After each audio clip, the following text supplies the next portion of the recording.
நண்பர்களே, அந்த மாயக் கண்ணாடியின் பின்னால் என்ன ரகசியம் இருக்கிறது தெரியுமா? மாயை மறைக்கும் ரகசியத்தை சேர்ந்து உடைப்போம். வாருங்கள். இரவில் நடந்த மர்மம். அரண்மனை காவலர்கள் ஓடி வந்து சொல்கிறார்கள், அரசே, கண்ணாடி அறையில் விசித்திர ஒளி. அரசர், அமைச்சர்கள், தெனாலிராமன் எல்லோரும் சென்று பார்க்கிறார்கள். கண்ணாடி உள்ளே சுழலும் நிழல்கள். சில நேரம் ஒரு அரக்கன் உருவம், சில நேரம் ஒரு தீ ஜுவாலை. அமைச்சர்கள் நடுங்குகிறார்கள். வியாபாரி, அரசே, யாரோ தீய எண்ணம் வைத்திருக்கிறார்கள், அதனால்தான் இப்படி. மக்களிடையே வதந்தி, இந்த கண்ணாடி சாபமா, அரண்மனைக்கு தீய சக்தியா? அரசர் கோபம், நாளைக்கு உண்மை தெரியணும். அந்த இரவு தெனாலிராமன் ஒளிந்து கண்ணாடி அறைக்கு செல்கிறார்.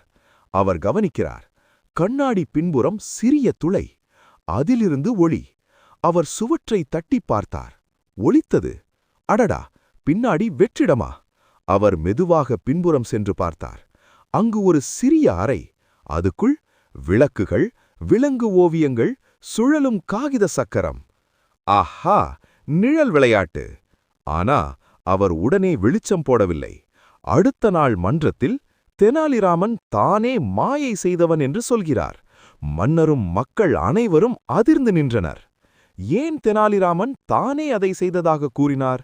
அவர் உண்மையிலேயே மாயை செய்தாரா, அல்லது இன்னும் பெரிய ரகசியமா பின்னால் மறைந்திருக்கிறதா? அந்த மர்மத்தின் உண்மை பாகம் 3 தெரியும். இந்த கதையின் அடுத்த திருப்பத்தை தவறவிடாதீர்கள். இப்போதே சப்ஸ்கிரைப் செய்து எங்களுடன் இணைந்திருங்கள் நண்பர்களே.